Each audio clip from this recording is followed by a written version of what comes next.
This week we have a special going on because it's always a soft spot in my heart when a manga I like gets an anime. Now, I don't really care because I don't watch anime, but I do read the manga, and I'm glad to see the mangaka is doing well. This season, a new anime is coming out for a fantastic manga. It's called Chio-chan's Road to School, which I don't know what the Japanese for that is. It's actually this week is episode 1, so it should be out by the time you're listening to this. We're perfectly timing it so that the clip I cut gets a lot of YouTube searches. It'll say all about Chio-chan's anime. This is called trend surfing, I believe, in which you produce content based on what's popular. So it's actually called Chio-chan no Tsuugakuro. Oh God, I can't do that. Can you do that? What? I don't have it in front of me, but it's Chio-chan walks to school. So Chio-chan walks to school. If you search Chio-chan, you'll find it. Absolutely. And this is an absolutely fantastic manga. So I'll read you a little synopsis here. This manga is the story of a glasses-wearing nerdy bookworm girl on her way to school. And yes, that's the entire premise.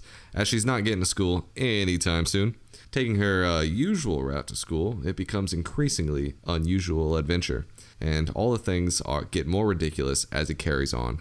It takes an unpleasant sentiment many can empathize with. You know, she's a little autismo girl herself. You know, the feeling of tardiness and bringing humor into it and, you know, making a hilarious situation to look back on. She goes through all the different types of autistic situations that you would think of. Like, you know, it's like when you're walking with a group of friends and the sidewalk gets a little too thin. Then there's 3 of you and you're walking side by side and it's like, well, so one of you now has to go in the back. And it's like, oh, like that type of relaying things. And it's adorable. And it's done by Kawasaki Tadaka, something like that. I can't remember his full name. I don't know. I'm sure all of our passengers are well versed in his works that are not safe for work. He's not very Christian podcast. They're not appropriate. Yeah, we can't show that on a Christian manga. And when I was reading this, I think I got like 2 or 3 pages in, and then I sent you a message. This guy's a hentai artist, isn't he?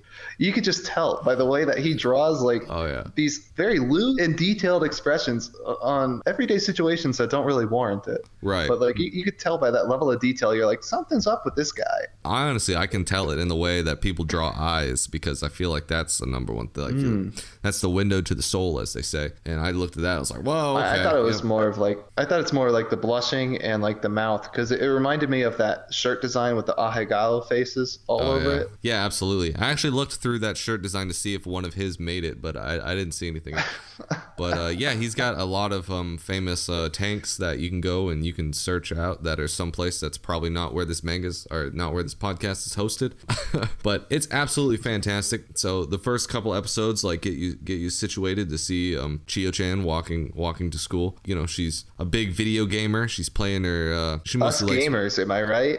Oh yeah, gamers rise up as she's going to school. She's shooting things early on. What I love, there's a great trope where it's like you accidentally fall into being like a badass or falling into a situation where it accidentally goes in your favor. That's basically the whole premise of the delinquent manga Angel Densetsu, which is a fantastic one. I've read that a bunch of times. I forgot about that one. Yeah, I would do a manga minute on that sometime, but nobody's searching for that, so there's no hits there. But whatever. This one's fantastic. This third chapter of Chio-chan, The Bloody Butterfly Effect, where she's walking through an alleyway on her way to school to save time and runs into a delinquent. It's just so funny. He's like a biker gang member. He's more than a delinquent. He looks like he's actually like a real criminal. Oh yeah, absolutely. And later on it shows that he is a higher up gang member. She accidentally knocks him out and then knocks his bike over, and he's waking up and she's just like, well, what do I do if I run? Like, he's gonna catch me anyway. He can see what outfit I'm wearing. He knows probably what school I'm at now. So she just sits on his bike and acts like a kingpin, like, and relates like stories about her playing video game, but like makes it seem shooting real. foreigners like up until like the crack of dawn. Yeah, like I'm shooting Westerners all evening, and he thinks, you know, obviously because he got knocked out by this little girl that she's like just a demon, and it's absolutely fantastic. So just that early on in the series was enough to get me to keep reading. It was just so entertaining to watch this girl fall through like all these situations. There's one later on that's early. I don't know if you got to this one. I think this was one I told you. This is chapter 4, actually, maybe. I read 1, 2, 3, and 8 because I had to actually stop reading because I want to watch the anime and I didn't want to spoil it. Oh, okay. This is like the first manga minute that I will continue with. The pre-show is out. It doesn't have the subs yet, but the pre-release for the episode is out right now. You can find it on Nyat Torrents if you want to watch it. But yeah, I have it downloaded, but I don't speak Jap, so I can't figure it out. But like chapter 4, I won't go into all the chapters because I don't want to spoil anything too heavy. But there's a lot of chapters out, 37 chapters plus omakes for a lot of different ones. So you've got a good afternoon reading material. Anyway, chapter 4. It's her and her best friend who are walking to school. They overhear like one of their classmates getting confessed to, and they go to hide, and it's like the other girls walk past, and so they have to pretend to hide. So it's like Chio-chan goes to like kiss her friend, and they pretend to make out while people walk by, and it's like, whoa, and it's like, but it's like it like starstrucks the girl. There's like no like Yuri elements into it. It's so funny because it like destabilizes her, and she like blushes, and she's like, oh. Right. And it's like a throwback later. It's like they're talking with other girls. It's like, oh, it's like talk about your first kiss or whatever. And it's like the two of them are just like, they both go pale like when they're like talking about that. It's hilarious, and the characters are recurring a lot of times, and so you get to see different things. Like our delinquent friend comes back, and eventually he learns that he got punked on, but he takes it really well in stride, and he reforms himself and becomes like productive worker. Wow.